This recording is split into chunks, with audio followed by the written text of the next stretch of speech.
Hello mga bata! Welcome to our Kids Ministry. Kasama natin ngayon si Teacher Ethel. Hello! Good morning! Amen! Thank you Teacher Ethel sa pagsama sa ating gawain. Ngayon, umpisahan natin ang ating gawain sa isang kanta. Alam niyo yung This is the Day, di ba? So sabay-sabay natin kantahin yun mga bata ha? This is the day. This is the day. This is the day. We will rejoice and be glad in it, and be glad in it. This is the day. We will rejoice and be glad in it. This is the day, this is the day that the Lord has made. I love you. Thank you. Amen, kids! Ang ganda ng kanta natin. This is the day which the Lord hath made. We will rejoice and be glad in it. Diba? Dapat maging masaya tayo dahil binigay sa atin ngayon ng Panginoon yung araw na to. Diba? Amen. So ngayon, bago tayo magpatuloy sa ating gawain, let's have a word of prayer from Jassy. Hello everyone, good morning. Let's all pray and bow our heads. Lord, thank you for protecting us. Thank you for giving us this strength so that we can still survive. Thank you for protecting our family in the Philippines and in the Bahrain. In Jesus' name we pray, amen. Amen, Jassy. Thank you for leading us our opening prayer. Ngayon naman, pakinggan natin si Gab from Philippines. Amen. Bibigyan niyo tayo ng kanyang testimony at memory verse. Papasalamat po kay Lord kasi pinoprovide niya po yung pang-araw-araw na kailangan namin. Tsaka gumagamit po siya ng tao para tumulong sa amin. Tsaka kahit isa naman po sa pamilya namin, walang anumang sakit. At yun lang po. Thank you. God bless. John chapter 4:19. We love Him because He first loved us. Amen. Thank you, Gab. Ang ganda naman ng testimony at memory verse ni Gab. Amen. Sana mga bata na-encourage kayo ha sa testimony at memory verse ni Gab. Ngayon naman, kakanta tayo sa pangalawa nating kanta, Only a Boy Named David. Amen. Only a boy named David, only a little slave. Only a boy named David, when he could pray and sing. Only a boy named David, only a rich and good. Only a boy named David, but 5 little stones he took. And 1 little stone went in the sling went round and round. And 1 little stone went in the sling went round and round. And round and round and round and round and round and round and round. And 1 little stone went up in the air. And shining clearly down. Only a boy named David, only a little slave. Only a boy named David, but he could pray and sing. Only a boy named David, only a rich and good.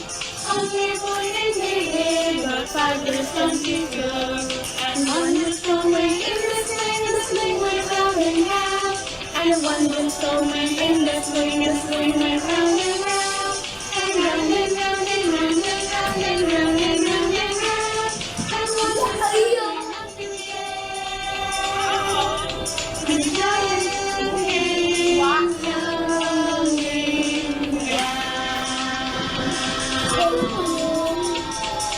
Oh no! What a headache! And now, pakinggan naman natin ang ating Bible story. Alam nyo ba kung sino? Tulad ng kanta natin, si David. So, Amen. pakinggan natin ang magandang story ni David. David and Goliath. One of the strongest and biggest giants was named Goliath. He was over 9 feet tall. Goliath was covered with armor to protect him and carried a big spear. Every morning and every evening, for 40 days, he shouted to the Israelites in his deep, big voice, "Hey guys, I dare you to find me one man to fight me. If he can beat me, he will become your servants. But if I win, you will all become our servants." When Saul and all his men heard this, they were very afraid. 3 of these men were David's 3 oldest brothers. They were the only ones in David's family that could go fight because they were old enough. Now David's father Jesse heard about the giant and was worried about his sons. He called David out of the fields and asked him to take some food to his brothers and report back how are they doing. So David set off to visit his brothers. As he approached them, he heard Goliath shouting his challenge, like he did every morning. "Isn't someone going to stand up to this man?" David asked the men in the army. "Then I will fight this giant Philistine." One of the men overheard this and ran to Saul, told him what David said. Saul approached David and said, "You can't fight Goliath. You're only a boy, and he has been fighting for many years." But David said to Saul, "I have had to fight lions and bears to protect my father's sheep. God help keep me safe then, and he will keep me safe now." It was too bad that Saul the king wasn't trusting in God to help him. He didn't know what to do to beat Goliath.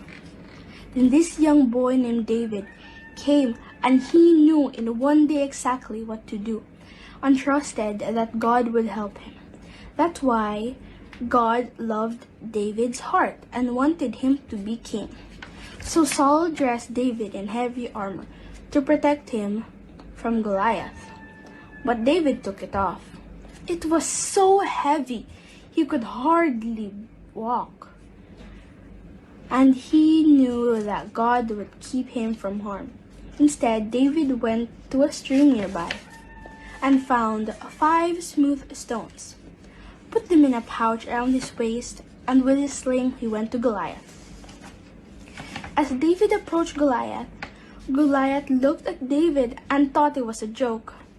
Goliath thought that he could easily beat David, and it was funny that Saul would send a small boy to fight him. But David said to him without fear, "You fight with a sword, and I come with God on my side. And today everyone will know that there is one true God in this land." Goliath didn't care what David said. He moved closer to attack him. David ran quickly to meet him. Reaching into his pouch, he pulled out a stone, put it into his slingshot, and shot it at Goliath. The stone had hit him right between his eyes, and suddenly Goliath started to lose his balance. He felt the loud thud on his right of his face. David had done it. He beat the giant Philistine. When the rest of the Philistines saw this, they ran away. And David became the hero to all the people in Israel. Our memory verse is in 1 Samuel 17:47. "For the battle is the Lord's, and he will give you into our hands." Thank you.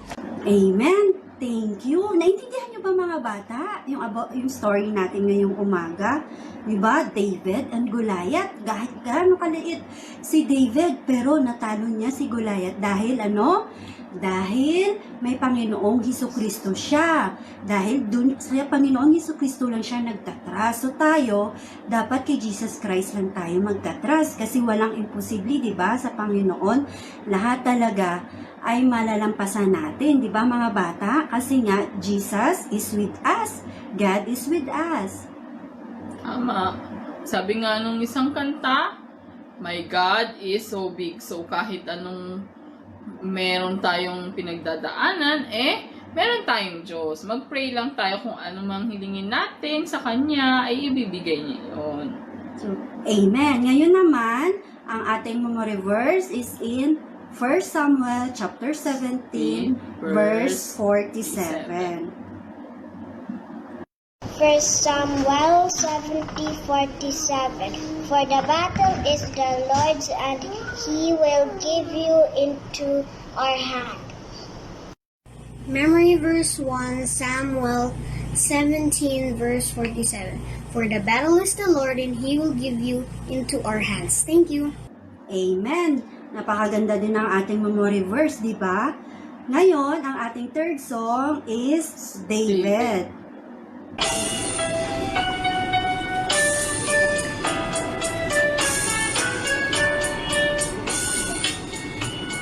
There was a boy who was David was his name, oh, D-A-V-I-D, D-A-V-I-D, D-A-V-I-D, and David was his name, oh.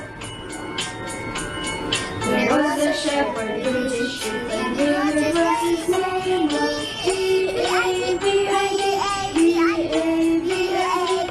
D-A-V-I-D, and David was his name, oh.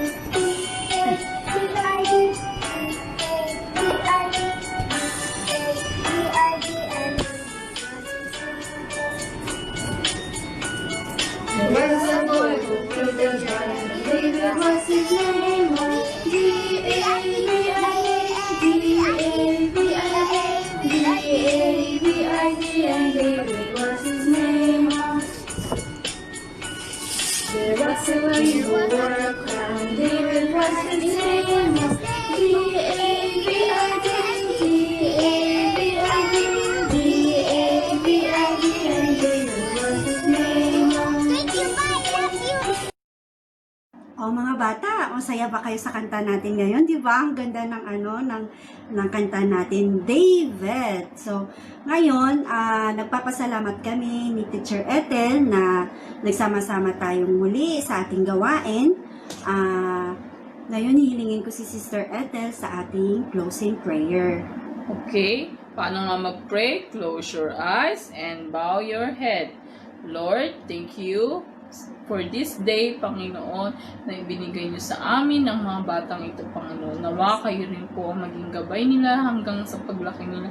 Katulad ni David, Panginoon, ibigay niyo rin po, Panginoon, ang kahilingan ng mga bata na ito, Panginoon. Patnubayan niyo po sila hanggang sa kanilang paglaki. In Jesus' name I pray. Amen. Amen! Thank you, Teacher Ethel, sa pagsama sa atin, gawain. Welcome. And kids, see you next Friday! Bye! God bless all!